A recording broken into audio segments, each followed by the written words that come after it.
హైదరాబాద్ నగరంలో దోమలు తీవ్రంగా దాడి చేస్తున్నాయి. ఎక్కడ చూసినా కుప్పలు తెప్పలుగా నగరవాసులను భయపెడుతున్నాయి. సాయంత్రం అయిందంటే చాలు ఇళ్లలోకి దోమలు ప్రవేశించి కుడుతున్నాయి.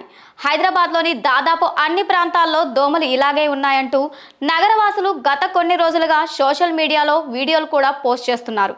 దోమల నివారణకు ప్రభుత్వం జీహెచ్ఎంసీ ఎలాంటి చర్యలు తీసుకోవడం లేదంటూ అటు ప్రతిపక్షాలు ఇటు నెటిజన్లు విమర్శలు చేస్తున్నారు. ఈ నేపథ్యంలోనే బీఆర్ఎస్ నేత ఎల్బీ నగర్ ఎమ్మెల్యే దేవిరెడ్డి సుధీర్ రెడ్డి వినూత్న రీతిలో నిరసన వ్యక్తం చేసి అందరి దృష్టిని ఆకర్షించారు. గురువారం అసెంబ్లీ మీడియా పాయింట్ వద్దకు వచ్చిన ఎమ్మెల్యే దేవిరెడ్డి సుధీర్ రెడ్డిని చూసి అంతా అవాక్కయ్యారు. ఎందుకంటే ఆయన దోమతెరతో కుట్టిన డ్రెస్ను తల నుంచి కాళ్ళ వరకు ధరించి రావటం, చేతిలో ఫాగింగ్ మిషన్ పట్టుకోవడంతో అది చూసిన వారంతా షాక్ అయ్యారు.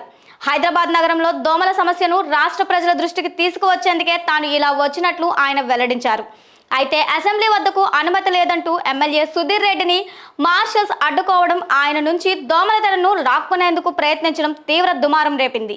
మార్షల్స్ తీరు పట్ల బీఆర్ఎస్ ఎమ్మెల్యే తీవ్ర ఆగ్రహం వ్యక్తం చేశారు. అసెంబ్లీ లేని సమయంలో కొత్త రూల్స్ ఏంటని ప్రశ్నించారు.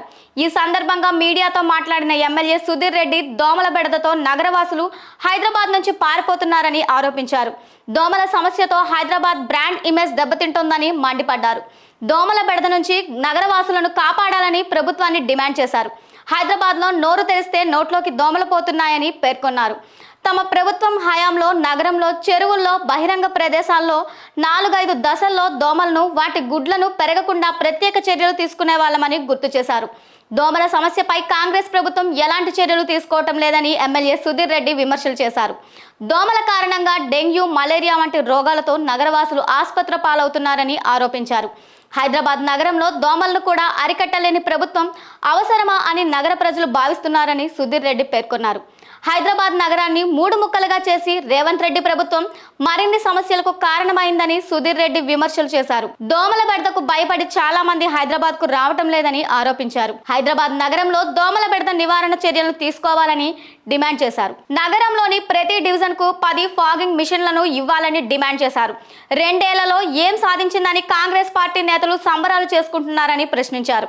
హైదరాబాద్ ప్రజలు దోమల తెర కుట్టించుకునే పరిస్థితికి రావడానికి కారణం కాంగ్రెస్ సర్కారేనని ఆరోపించారు. కరోనా వచ్చినప్పుడు మాస్కులు ఎలా పెట్టుకున్నామో ఇప్పుడు హైదరాబాద్లో దోమల బెడద తట్టుకోలేక దోమల తెరలు కుట్టించుకునే పరిస్థితి వచ్చిందని సుధీర్ రెడ్డి మండిపడుతున్నారు.